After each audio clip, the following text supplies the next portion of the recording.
everybody, and welcome to Non-Fungible Twins. This is your host, Lucas, and in this episode, we're going to talk about influencers that don't want to be influencers any longer.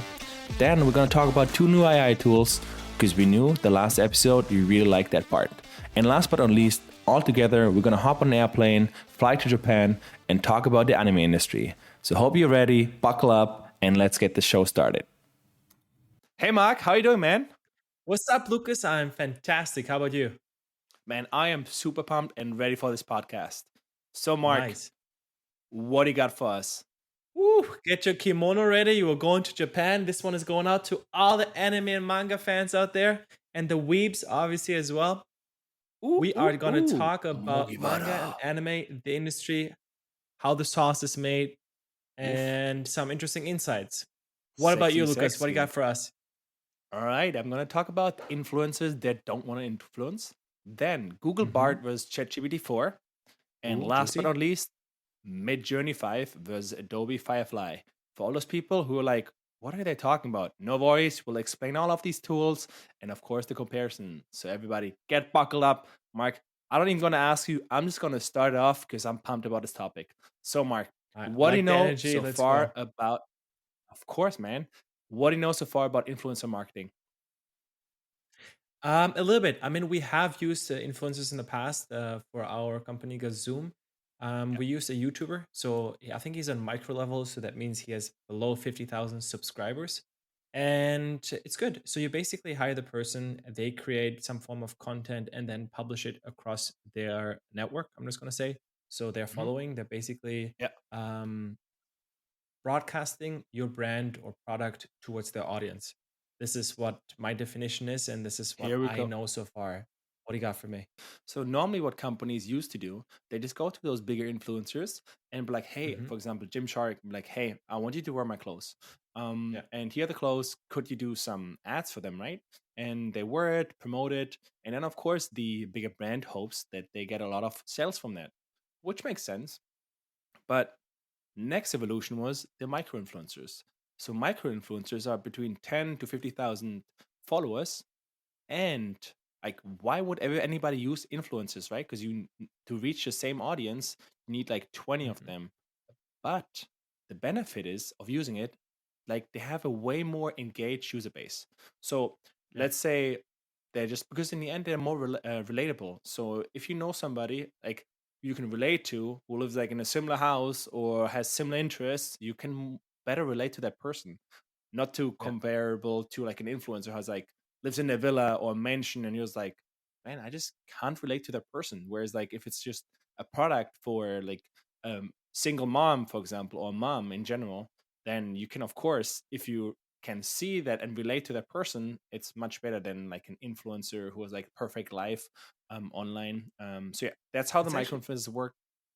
It's interesting. I saw and listened to a podcast the other day. They were talking about that, and they were interviewing an influencer as well, and she was saying that some of her friends, they live in a really expensive villa, and they also have like a more normal house where they film all of their influencer stuff. So yeah, it's all about relatability, right? Because these influencers, it makes total sense. They make it finally, and then they are not relatable anymore. So they need to do something to keep staying relevant and obviously relatable. So it's very interesting. So these influencers definitely just like found it out because like in the end that's the most important part. Now, but the benefit also from micro influencers is it's something called the thunderclap. Yes, you heard me. The thunderclap. It's an anime ultimate attack. Exactly, it's a finisher. So it's a kamehameha of micro influencers. So what does that mean? For example, if you go now on Instagram and you scroll and you see like somebody using a new product, right? Or and you're like, oh, that's interesting. You keep scrolling, and 100% or 99% of the time, you just forget about that product. Now, if you see it multiple times from different sources, you're like, hey, what did I just see? Like, man, it feels like the entire world is talking about this, right? Because you're following normally multiple micro influencers in the same niche. And if multiple talk at the same time about it, you're like, man, it feels like the entire world is talking about it. And that's what people get like super into it and trying it out. Now, I think that's Yeah, it's super super cool. Now, Mark, what do you know about UGC, user generated content? User generated content, as the name implies, it is content that is created by users. Usually, for example, Hmm. we have a recording tool. So anyone that captures with our tool, let's say a game, Apex Legends, and then shares it across social media, Yeah, that is user generated content. So yeah, that's my definition. makes total sense. For example, we also had a YouTuber who created a video or a product review Hmm. of our free tool, and he published it. And yeah, we didn't pay him nothing. We didn't even know it exists for like half a year, to be honest, till we like realized, oh man, where do we get all the traffic from? And yeah, that is one way. Now, though, what we've seen, because UGC just works so much better, like, because if you see an ad, you directly see, oh, it's an ad, you scroll Yeah, through.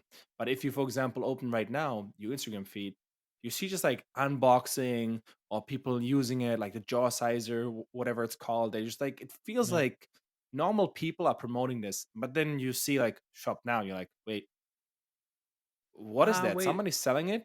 Yeah, go it's like ahead. that sex chocolate, right? Yes, exactly. The text chocolate. It's like, oh yeah, my God, my libido was so much higher after using chocolate. Yeah, When you want your sure. girl to have sex with you. Drippo. No, what By is it the, called? Drop? I don't know what I that have chocolate no called. idea what it is called, but exactly like that sex chocolate. For those who just listen, I was just doing like the sure. Um, yeah, exactly like this. That works because it's just like people, it's more relatable and it works Hmm. 9.8 more times than normal advertisement. So that's why right now the latest trend is that companies, like bigger companies, pay content Hmm. creators to create UGC, Yeah. and then just like use it on their own social media. Because that's also one of the differences, right? Normally, if you go for influencers or micro influencers, you want to get to their audience. But if Yeah. you have already an audience, you'd rather use, for example, UGC. Or if you have a product that you're selling, right? You just do using it in ads. You literally just use UGC in an advertisement for, I don't know, whether it's a dog ramp or whatever. And Hmm. yeah, that's also how you get better conversion there. That's super cool. Interesting. Yeah. Alrighty. So enough of influencers that don't want to influence. Now let's talk about Bart versus ChatGPT 4. Now, Mark, have you seen Yes. the? Are you ready about to talk about that? Because I am. Of course I All right. am. So, Mark, what do you know about the Google announcement 5 days ago in May 10th? I've read the Cliff Notes, but Yeah. tell me more about it. Okay. So basically, to sum it up, first of all, Gmail gets a major upgrade. Imagine your flight got canceled. Now the airline is just saying, "Hey, here's a coupon." You're like, "Fuck, I don't want a coupon. I want to get my refund." So the struggle is now you would have to type all of this in, copy paste the links, the reference, all this, Yeah. etc. It super sucks. It sucks. Now, what you can just write in the prompt, hey, I want to get my money back. And then Gmail will automatically just write the text, collect the information that were needed from the previous emails. And here Okay. we go. Wait, so that works like flight rights. So that means okay, for those people who don't know, it's Flight Rights is a very popular website here in Europe. It's a service where you basically write all your flight information to, and you get your money back in case your flight was delayed by over 3 hours, I believe, or canceled. Yeah. And then based on the law, you are supposed to get a specific number amount of euros for that, and that usually takes some time. You have to like 2 3 years, because what they do is they bundle up all the complaints and then go with multiple people and sue the company. Yes. So it doesn't work right now for this, Hmm. but I can see it in the future that this is going to happen because in the end, like right now, it has already access. Yeah. Now, then of course, it will be able to integrate later to other applications. But for now, it isn't. But I mean, right now AI is like moving so fast. Maybe in the next month we have a special episode and we're like talking about it. Because I mean, you see already um ChatGPT passing the bar. So the bar is in the US, like to become a lawyer. So they've been already passing it, or the medical bar as well. So that's really, really impressive. Now, Yeah. what I actually want to talk about right now is the difference between the two, right? Because people are like, oh man, Google Bard is it gonna trash ChatGPT. So sum it up in Sure. coding, In coding, no. ChatGPT is much better still. Do I mean also depends on what you willing or what you want to code. In the examples that I was seeing online, ChatGPT like directly didn't have to nudge it in the right way. Directly wrote you the to-do list app, etc. For idea Hmm. generation, now this is interesting. So idea generation, the category is like, hey, write a romantic novel. Ooh, ooh, ooh, right? ChatGPT did well. Bart did more like Mark and I, so like an eighth grader. So definitely not the best one. So rather use ChatGPT for that one. uh, Similar with the poem. it's true. And yeah, but the main difference though, Bard has access to like all the data that's happened like right now. So X live data, so directly access to the internet, whereas ChatGPT is trained on data up to end of 2021. So that's still a major Ah, difference. So we'll see how it will develop. do you know Okay, if Mark. ChatGPT will have access to the internet at some point soon? I'm not sure when, but I'm sure it will. I think it's just a matter of question of when, then Hmm. if. All right, that's cool. Okay, Next topic. You ready? Midjourney. uh, all right. Midjourney, Mark. What is Midjourney? All right, Midjourney, I've used it a couple times. Basically, it's a prompt-based tool that is text to image. So that means you're Yeah, typing a prompt. Hey, I want a black Labrador that is riding a Mustang, and he's wearing a little brown hat that the yeah, pilots in the 40s used to wear. And then it just spits you out. It spits you out four versions of that. You can also then define what kind of style you want. Do you want a photographic style? You want a more modern style? Do you want an oil painting, etc.? Make yeah, adjustments. Once you have the four, you can either select one that you want to keep, or you can be like, hey, select this one and make adjustments, and then it spits out four again, etc. until you're satisfied, and then you can just download it. That's what I know about Midjourney. I have no idea about the business model. I think it's subscription based, but yeah. I have not heard about Adobe Firefly. So I mean, that was give it to already me. a perfect description for Midjourney. It's actually accessible on Discord, and yeah, you have like Hmm. a free amount of prompts. And if you want to do more, you have to upgrade, yes, to premium. Now, Firefly is basically a Midjourney just from Adobe itself. Hmm. But to access it, you need to have like Adobe paying subscription. Otherwise, you will not be able to sign up for it. Now, it is pretty similar to Midjourney when you just like text to image, Hmm. but it has a pretty cool other feature, which is called text effect. Ooh, So Mark, check out the in the show notes. Do you have it open in the show notes? yes, I do. Describe what you see. All right. The one with the firefly? All right. Yes, So basically, I see a text, just letters, it spells out firefly, but the letters, the font is regular font, but it has like effects on like pizza. So it basically looks like it's filled with pizza. It's really cool. it looks like an entire pizza, like Firefly spelled in the Yeah. pizza itself. That is so damn cool. And now, as an implementation, imagine you're a product designer, right? So you're Mm-hmm. designing a new watch, but of course, your watch is going to have multiple bands, right? One's going to be Yep. leather, other rubber, the other might be metal or even gold, right? Now with text effect, you can literally say, I want to have make it golden or make it like it looks like a gold chain whatsoever. Now, then you just click on which item of the image and it directly changes to it. So Yeah. it's like super super cool. You don't have to design or render so many other things because you can just do it with texting. So that I think that will be super super amazing. And yeah, we'll be able to for content creators to make it so much to make them so much more productive. So I have to say, like it. Yeah, that's super cool. Now, Mark, on the other one, comparing those two, below in our Yep. notes, you Tigers. see four images, four tigers. Which one do you think look better? And yeah, which one do you think All is right. which? So the left side is very photographic. So it looks like Yeah, they're actually just photos of a tiger jumping or running towards you. On the right yeah, side, it looks more like a painting. And there's some issues yeah, as well. The bottom right tiger has two tails and it's a little bit yeah, and three legs only. Um, yeah, so the left one I think is Midjourney because it looks fantastic, and the right one I'm guessing is yeah. Adobe. Yeah, I mean the in the bottom left, the tiger looks like he's just about to jump at you. I mean, you can see also still like the paws has like, I don't know, eight, like eight Toes, paw, like, whatever you call them. yeah, Yeah. toes. Yeah, it's just like, but besides that, it looks super realistic. It's like impressive how it can render it. So yeah, I mean, I'm sure our art teacher would be proud of us if we were like using this image. We're like, hey, maybe we would get That's a true. A plus instead of a D minus or a D to barely pass. But yeah. That's true. But yeah, Mike, Wasn't our strong now suit. talking about tiger and exotic, I think that's the perfect segue to get to hop on our plane to Japan.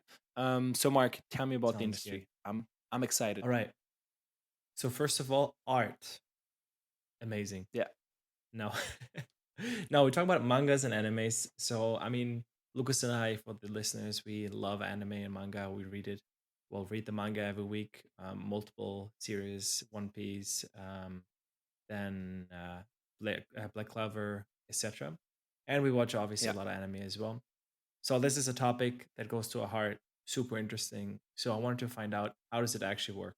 Before I go into the detail of how big the market is, etc., I just want to go into how the manga is produced, then to the anime, how it works with the anime, how a manga turns into anime, a little bit of downsides, upsides, interesting things, and then I'm gonna go to the market size. Does that sound good to you? Sounds amazing. I'm ready. All right. So Lucas, how does a manga work? How is a manga created? Let me know. Just jump in. So just a dude with an amazing idea and a pen. He starts drawing. And then he Ooh. goes to an agency, be like, yo, publish this. It's an amazing one with a superhero in it. No, like I think it just starts literally just as a draft, as a draft, and then they just go to a publisher and be like, "Hey, I think you will like it," and then it will review it and then publish it. How is it? How is it really, Mark? I mean, I'm guessing that that could be a thing. Yeah, that someone goes like that. A lot of confidence. I mean, that's could be, could be. All right. So usually it starts out with a mangaka. So mangaka is just the name of a manga artist, and that, well, an artist that creates Yeah. mangas. Manga is defined as a comic book or comic that is in Japan, Japan based. Hmm. Anime is the equivalent of a cartoon of the US, just in Japan. So just for the definitions to get them out. Then, all Yeah. right. So this guy usually creates a manga. He has an idea, as you already mentioned correctly. Then usually what they do is they have to submit the concept or the one shot to the publishing company. There's usually just a few large ones, Shueisha, etc. What these publishing companies are, they're basically magazines. So they're Hmm. sold out. They're sold every week, and you have this magazine the way you can be shown in. All right. So you win. There's three prizes usually. The first one gets a year, the second one 3 months, and then the third one is just once in a while you get published. Then you're in, perfect. Dream is on goal. What are you going next? Now this is where it comes in. Now you have to hit a threshold of selling mangas to stay in the magazine. So now there's a lot of pressure on these mangakas to constantly perform. This gives leaves them with a grueling schedule. So they work like crazy. If you go in the notes, actually, I'm going to share my screen with you Yeah. real quick. Share me your screen. Um, you can see the schedule. So the schedule is intense.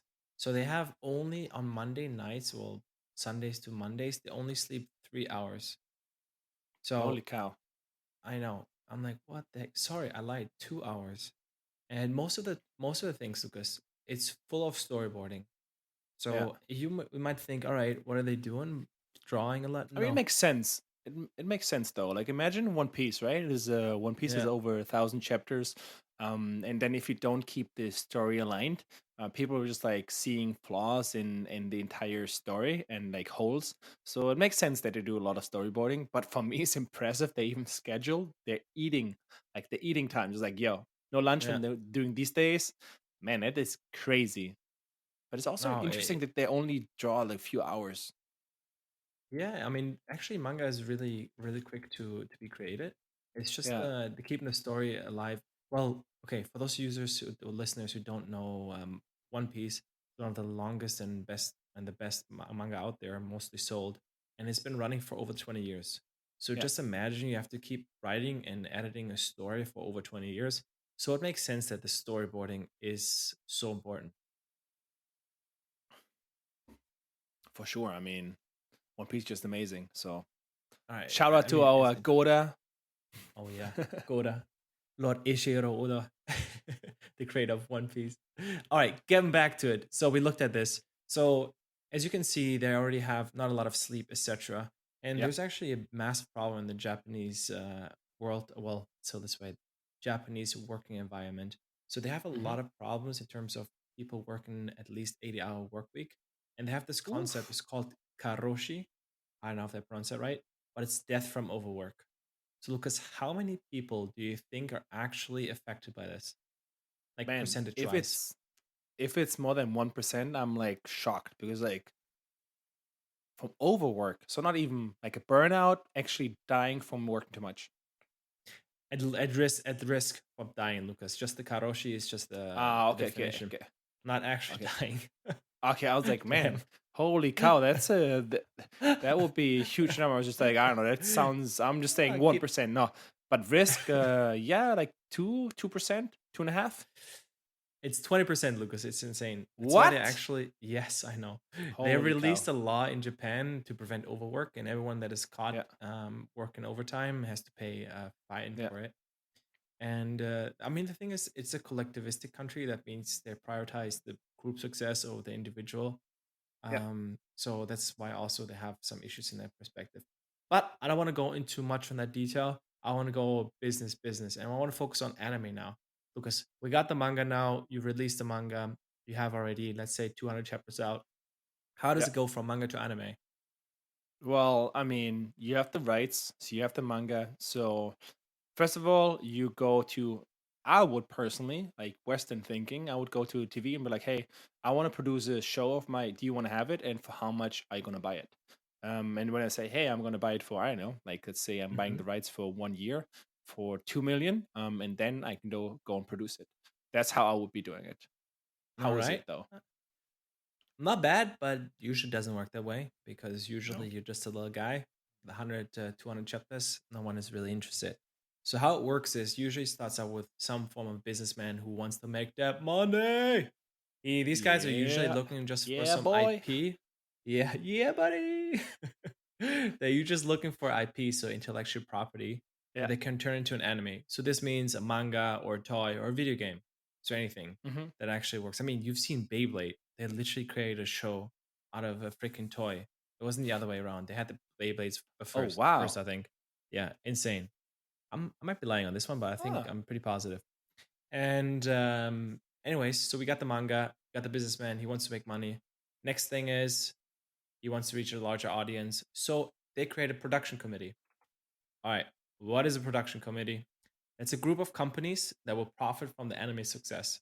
So they usually have a manga publisher in there, an animation studio, some form of distribution, marketing, production, funding, and weirdly enough, sometimes town tourism departments seems to be a thing. Hmm. I don't know why. It's super weird. But what? But Anyways, why? So basically, because they are showing also in some manga, some I mean, I have no in idea some anime, because I'm for sure I've seen something I similar. have Maybe it's when they show absolutely Tokyo. no clue. That's that's Could be, interesting could be. though. Honestly, no idea. So the concept of the form of Also, the production committee is that you obviously want to mitigate the risk. So that means you want hmm, to split the risk among all participants. So that hmm, means if some of them flop, you still have the numbers game, right? It's very similar to what you have in funding. I mean, because if you want to explain how does it work to how does VC work? How does the VC of work course. the world work? Yeah, Jesus. So let's say imagine you have a fund, or you want to raise a fund. So let's say we want Hmm. to do the non-fungible twin fund, right? I mean, one option would be just like put all Hmm. our private money in there. I mean, wouldn't be a big fund. I mean, what could we buy? Just a little couple couple protein bags. Anyways, or what we could do, we could go um, to rich individuals, and then let's say we Hmm. want to have a seed round, like a seed stage fund. So we go to, they call it LPs, so limited partners. Normally they're, yes, wealthy individuals. Then we would raise, let's say, 10 to 15 million. Now, once we have raised it, we can invest this money, or we should be investing it into, let's say, 15, 20, 25 companies, maybe sometimes even 30. Hmm. Now, we have in total 10 years time till the fund dissolves. Now, the first Yep. 5 years, are actually just there so they can invest it. So you meet a lot of companies, invest in them, and then the last 5 years, you're basically trying to harvest the money that you invested, right? So because in the end, after 10 years, you want to pay back all like your LPs, hopefully with more like higher interest rate or yeah, higher returns than the normal market would give you. Like if you would have otherwise spent in like put your money into S&P 500, you should hopefully outperform them by a big margin. So yeah. Now Exactly. So anyway, so the concept is that you have 20 to 30 shots on target, and yeah, one of them has such an incredible windfall for you that the rest don't matter. So because it will 20, 30, 40, sometimes 100x whatever you invested into, and will thereby make your fund profitable. Same concept applies here for the production committee. It's just diversifying the risk among a lot of parties so they have yeah. more shots in case they have the anime flops. All right, we got this now. Also a good insight would be, or how people can better imagine that. Imagine at, for example, baseball, right? So Yeah. when you hit a home run, right? Oh, Jeffy How B many quote. bases do you? Jeffy B quote. Yeah, so exactly. So if you have a home run, you normally go for like what, 4 bases, right? You directly make 4 points. Um, Now in business, I'm if not you hit sure a if home that's run, how baseball works, but yeah, I'm for the assuming at points. least you go 4 bases, right? Um, all the baseball like fans were like, "What are you talking about?" Anyways, you go 4 bases further, right? You're once around it, okay? Now, Uh, in the world of business, if you hit a home run, it's not just like four, it's just like you do 20 laps, 30 laps. That's the same with like, that's why like VCs invest in so many startups, because those home runs, they pay for all the rest, all the bad decisions that are made, and it's the same for manga. That's at least what I'm assuming. well, yeah, I mean, this concept is it's the same principle, yes, in terms Yeah. of investing. It's just risk mitigation at the end of the day. All right, we got this down now. So next step, Lucas, we got businessmen. They're talking about basically everything, how they want to tell the story, design the art, cast characters, all the little details. So this can take forever. So they're talking about maybe, I don't know, how long should the girl's skirt be? And the mangaka usually has the final say. I know, insane, right? The mangaka has the final say, but honestly, the artists, they're like, fuck this shit. I don't want to deal with this. So they usually send a Of surrogate course. in there. Surrogate deals with it. That's it. Easy Hmm. peasy. Going to the next step now. After a few months, they're like, all right, let's get going. Animation starts. All right, we're shipping Yeah. this off to the animation production company. Starting off now. They're like, all right, how about we get some money? So they get in a flat fee. From the flat fee, then they have to be on time by delivery. This needs to be obviously a neatly polished product. And they have to Hmm. pay all the artists, which results in obviously very underpaid artists. They get only paid $1.75 per frame. This is what I found, Wow. so it's actually sucks. But I think this is in general. This is because you have so many aspiring artists that want to be in that position to be able to shoot at their goal, that they're willing to live in this and work for these horrible conditions where they work 80-hour work weeks and get paid much I mean, below minimum wage. that's why you guess probably in some animes you literally just have like a scene of a few seconds where they just zoom in. Exactly. Like they literally Exactly. just have a bigger picture and then I just like moving. That counts as a frame. It's also a Exactly. way Exactly. to Makes it much increase your cheaper that pay. way as well. 100%, Yeah. 100%. But now you would think, all right, studios must be making bank. No, Yeah. these are actually just barely scraping by. Because what I forgot to mention or didn't mention before was that these production committees, only the ones that are on the production committee, on the stakeholders that are on it, getting paid. Usually the production companies, the anime studios are not on there. So that means any money that is generated through the anime is not going to them. Yeah. They're just getting a flat fee, which is Oof. basic, bare minimum. That's it. Hmm. So next up, we got this. We got this down. What does the industry look like, Lucas? We're going to the problematic now. Where is the money made? Is it industry? Is it more Japan or is it international? I mean, I'm assuming it's now. It feels like over the last 2 years, especially since pandemia, like Mm-hmm. Netflix has been pushing a lot of anime. So I'm assuming like it's going more and more international. But before, definitely just more Japan. Like I've seen it around like like first of all Netflix and then France are talking more about anime. So I'm assuming the last few years got more international. That's a very valid point. It's actually correct. So it used to be in 2020 was still 56%, I think, was domestically of the Oh revenue wow. generated, and then the trend is more going to internationalization. That has a few three reasons why. It's large distributors like Crunchyroll or large streaming platforms such as Netflix that they're getting Yeah. more and more anime content, and obviously also our generation and the younger ones are more and more into anime. Also, weirdly enough, COVID was a huge push towards anime because, Mm-hmm. listen to this, because Netflix production, all the production companies for real world, like acting, IRL acting, had to stop, Mm-hmm. right? Because there was COVID IRL restrictions. is in real life. Exactly. So because no one could do anything with a mask on, etc., so it sucked. But anime, anything that's animated, you don't care. You can sit on your computer at home, so you can do Oh, everything for remote. sure. So that Yeah. means manga slash anime was on point. The production was going smoothly, and Netflix constantly leads new content. So they were reaching out and buying more and more anime rights. And that Mm-hmm. also helped, obviously, to bring anime more to the forefront in the last 2 years. And I mean, if you've seen the rise of Attack of Titan in the last couple of years, insane, right? Went on Netflix and has become this sensation that everyone has Yeah. watched and is very, very popular among all kids. I mean, And also well, One I guess Piece up to our was age. One Piece was 2022 the most watched series in the world. Like they Yeah, have it's it on crazy. Netflix now, and yeah, it's insane. Really? The new seasons as well? No, no, no, just the old ones. So they have the first Ah, okay, seasons. okay. Same with like Crunchyroll. Only in some countries they have all seasons. So it's like sad. Mm. In Spain they don't have all. Yeah, and it's Try not to Spanish cry. subtitles, right? Only. Yeah, Yeah, and dubbed I I like think it. as well. Yeah, weird. That's why we're pirates. What? All right, all right. We come back to the topic. We're getting off topic here. All right, Lucas. We already talked about it. The anime is done now. So Yeah. how does it get actually onto the TV?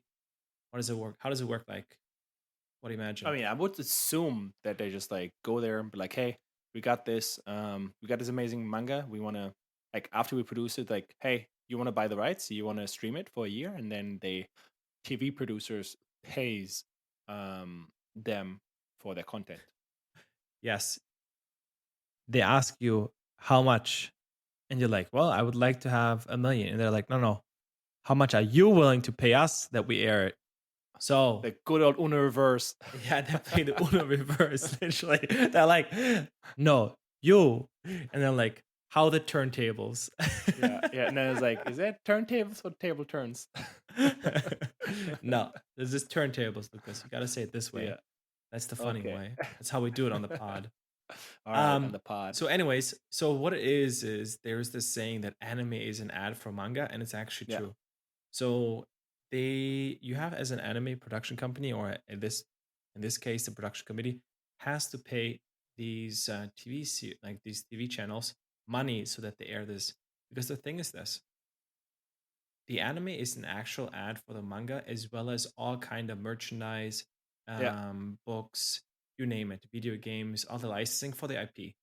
So if you've ever seen an ad for an anime, that means you have seen an ad for an ad. Like, think about Good that. old mind blown. I've seen an ad for an ad, which hopefully makes money. The adception. The ad. No, it is intense. So, anyways, so we get in there. Obviously, there's exceptions to the rule, like Hmm. large ones like One Piece, My Hero Academia, all this stuff. Yeah. But usually for the small ones, this is how it works. And coming back then to the production committee, obviously their goal is to generate as much money as possible with this IP. So that means they're creating merchandise lines, streaming services, Netflix, they're making deals, foreign distributors, Crunchyroll, etc., which is Yeah. obviously can be very lucrative at some point, but most of the time it's not. And that also means who's paying for the most animes, right? If you have some indie anime, oof, man, the best sold item for merchandise Yeah. is a DVD. How What? much do you think Wait, it wait. Did you costs? say a Yeah. DVD? Like Yes. DVD? Yep. How much do you think it costs a disc with 2 to 4 episodes on it? uh, well, if it's a collector item, it's different. I would normally say like 10, 15 euros because, like, man, you can imagine you have 1,000 episodes and you only get 3 or 4. You have to buy a ton. So, but if it's collect, yeah, I would say 20, 25 maximum. 50 to $100. What? and it's 4 Yes. episodes. Yes. So basically a season, that's $500 right there. That is Yes. crazy. Yes, That is crazy. exactly. So anyways, so that comes back to it. So hardcore fans are carrying the costs. They're just like, all right, Yeah. guys, we got this. Jump on our backs. Mhm. Which obviously makes it's a problem for risk, right? So now there's this trend towards called minimum guarantees. So what they do is this anime production Mhm. companies, or at least the production committees, they're making deals with foreign distributors such as Crunchyroll or streaming service. I'm like, hey guys, Yeah. give us a minimum guarantee. That means a minimum guarantee is when they give you a specific amount of dollars per episode that they stream, and Mhm. once if they reach that revenue goal that they can generate with that series streamed on their platform, awesome. If they generate anything above it, the production committee will get paid all that money. That is obviously shifting the Yeah. risk away from the production committee, and also will then make it much easier in the industry. But we again talked about it, right? The problem is the animation studios. They're poor as hell, man. They're like you and me, basically broke. So what are they doing? All right, future is coming, But we Lucas. have The a lot of future is here. experiences. Exactly. We pay in experiences and coffee and Exactly. back problems. No, seriously, it's intense. So, anyways, so what's coming in the future? So we've already seen that Patreon, some of the studios are Yeah. using Patreon. That means there's a way directly to donate to them. And some of them have actually bundled up together to creating Mhm. mega studios. One of them is called Anilog, like anime Anilog. And Yeah. basically, they're creating thereby a massive content library. Because you've seen, Lucas, go on Crunchyroll. Are all your favorite anime on there? Oh, yeah. Exactly. There's like only But like a few big ones. but in the end, that wouldn't help the mangaka, right? So or the animators. Yeah, it So would. It would, because the thing is this: with Analog, they are clumping all together, and that means they are the stakeholders. mhm. Because before they were not part of the production committee, only a few Mhm. that were super big, but the small ones weren't. Mhm. With Analog, they are the production committee. They can do whatever they want. They're basically Ah, okay, okay, backwards okay. integrating and forward. So that Yeah. way they have covered everything from the manga that they're producing themselves while creating, all the way to creating merchandise lines, to streaming it on different servers across the Yeah. world.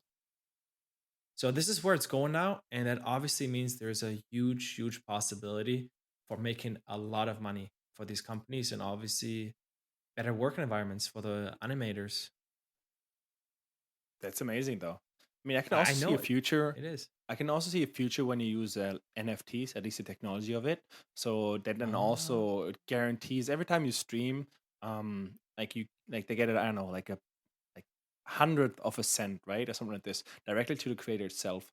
Um, because also like, that's also what is the biggest? interesting. But the thing I is, the mean, biggest what is problem is piracy, right? exactly? That's what I'm saying, right? If you stream it and it's an NFT, Yeah. because like everything else, because that's the biggest problem. So I mean, let's look at like how many books were sold, right? Or something this of Harry Potter, like what 560 million. I'm Oh not sure yeah. how many, What do you Mark. got? Do you What do you know got, how Lucas? many? Harry Potter. Yeah, 500. I think 500 million copies were sold Damn, on that's a of lot. Harry Potter. But like, Mark, what are? Do you know what are the like how many like books were sold or like chapters were sold for, let's say, One Piece? All right, perfect. This goes perfectly into the next topic I want to go into. What's the net worth of what's her name? Harry Potter? J.K. Her Rowling? name is, yeah, her J.K. name, yeah, Rowling. she's over a billion. She's worth over a billion. So All right, all right. Oof. All right. she's the Billy of the week. Billy of the week. No, Lucas. We want to have the next Nah, we don't category. have a Billy. Should be Billy of the week. We Okay, want to that's a talk better about top category. 10 mangaka, Lucas. All right. Number one, Aisha Oda, One Piece. Lucas, what do you think? How many copies did you sell? Oof, 200, 300 million. Because like the biggest, as we mentioned before, the like, I think I only bought like 2 or 3 books for Naruto. That's about it. Not even books. I mean those comics. Well, mangas. But yeah, because most of them you just read it online. So I would say 200 million, and that's already gigantic. It's already a lot. How much is it? Oof, you're off. Actually, 516.6 million. So that means Ooh, 16 million more than J.K. Rowling. Boom! that's In your crazy. face. Uh, No, actually, and what do you think his net worth is, bro? Yeah, I mean, I would say almost close to a billion, like 800 million. He must be a billion. Nope. I mean, it's the most popular manga anime in the world. No, it's not. So Okay, it's not only the most popular in the world, this is the most popular in history. okay, wow. So, and it is 200 to 230 million is his net worth. Hmm. So think Ooh, about it. It's a fourth or a fifth of net wow. worth of J.K. Rowling, but Yeah, he has sales wise, just in terms of copies of the manga, almost the same or more, the equivalent. yeah, But somehow he's only worth like fifth or something. So you see, there's so much more potential still, right? And this does not consider obviously merch, the ones that he sold. I mean, J.K. Rowling either. It's just yeah. I mean, copies of Harry the book. Potter has also a lot of Yeah. merch. So yeah, So intense. So I think this one that's is just crazy. super interesting, and I don't want to go down What's to all number the two? lists, but yeah. Yeah, All right, we quick. can. Give me number Dragon two. Give me Ball. quick number two. Dragon Ball. Okay, All I'm right, saying like it. At least like I would say also like 300 million copies sold or something like this. all right. 260 million. And what's his net worth? Uh, then half, so like 100 million, 150 million. Nope, 55 million. So he Oh didn't do that well. Yeah, wow. Well, I and mean, his 55 million is still amazing. Like it's a amazing net worth, but at the same time, like it's Dragon Ball. Like I think exactly. everybody in Everyone this knows world Dragon Ball. knows Uh, Dragon Ball. exactly, you're right, and this is the thing, right? These are things that we are so familiar with, and everyone at least has Yeah, heard of it or seen Son yeah, Goku and knows the yeah, character, but yet somehow they're not in the higher echelon of net worth, right? Like 55 yeah. million. That's a I don't know. That's a seed round somewhere in Silicon Valley. This is net worth. All right, Not a that's seed round, insane. but I would say Series A, Series B. But who am I? Wow. All right. Fair enough. Fair enough. I don't know. It depends on the hype, right? If you're AI right now, Yeah. maybe. So, no, I mean the valuation, not the amount of brand. That's what I meant. Oh, okay, But okay. no, I mean I think it's crazy, and I think this is some of the totally understated right now. And I think this will change a lot once they have the structure, the change coming up, because Yeah, there will be more flowing down to the mangakas as well as the animators. And these are not animators we're talking about. We just talk about mangakas. that's So crazy. yeah, intense, Love it. right? Well, this Okay. is it for me, bro. I don't have anything else. I think that was a little bit down on our path on animes and mangas, on our obsession Loved with it. it. I loved Happy it. to hear. All right. That's the Well, pot. all right, Catch you in the bro. next one.